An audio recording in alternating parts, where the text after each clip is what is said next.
Dear all, WhatsApp patched zero-click flaw exploited in Paragon spyware attacks.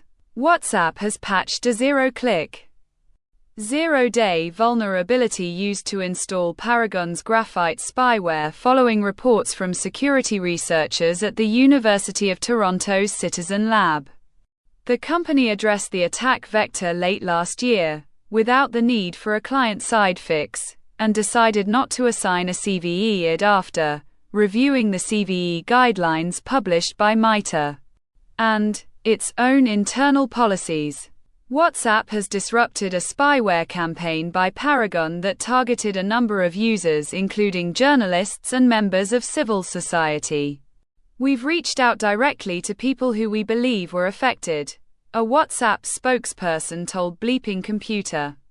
This is the latest example of why spyware companies must be held accountable for their unlawful actions. WhatsApp will continue to protect people's ability to communicate privately.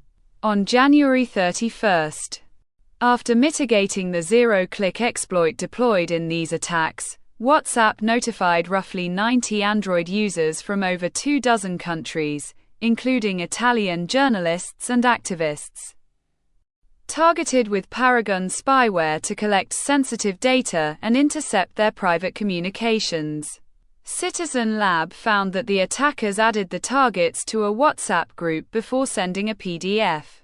In the next attack stage, the victim's device automatically processed the PDF, exploiting the now patched zero-day vulnerability to load a graphite spyware implant in WhatsApp. The implant later compromised other apps on the targeted devices by escaping the Android sandbox. Once installed, the spyware provides its operators access to the victim's messaging applications. The 90-some targets notified by WhatsApp likely represent a fraction of the total number of Paragon cases. Yet, in the cases already investigated, there is a troubling and familiar pattern of targeting human rights groups, government critics, and journalists. Graphite spyware infections can be detected on hacked Android devices with the help of a forensic artifact, dubbed BIGPRETZEL, that can be spotted by analyzing compromised devices' logs. However, the lack of infection evidence doesn't exclude the forensic indicators being overwritten or not captured because of the sporadic nature of Android logs. Citizen Lab also mapped out the server infrastructure used by Paragon to deploy the graphite spyware implants on targets' devices, finding potential links to multiple government customers, including Australia, Canada, Cyprus, Denmark, Israel, and Singapore, starting from the domain of a single server within Paragon's infrastructure. The researchers developed multiple fingerprints that helped discover 150 digital certificates linked to dozens of IP addresses believed to be part of a dedicated command and control infrastructure. This infrastructure included cloud-based servers likely rented by Paragon and/or its customers, as well as servers likely hosted on the premises of Paragon and its government customers, Citizen Lab said.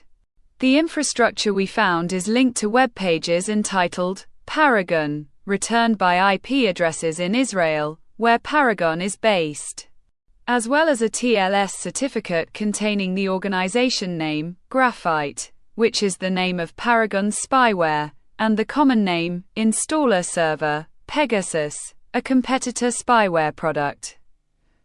Uses the term installation server to refer to a server designed to infect a device with spyware.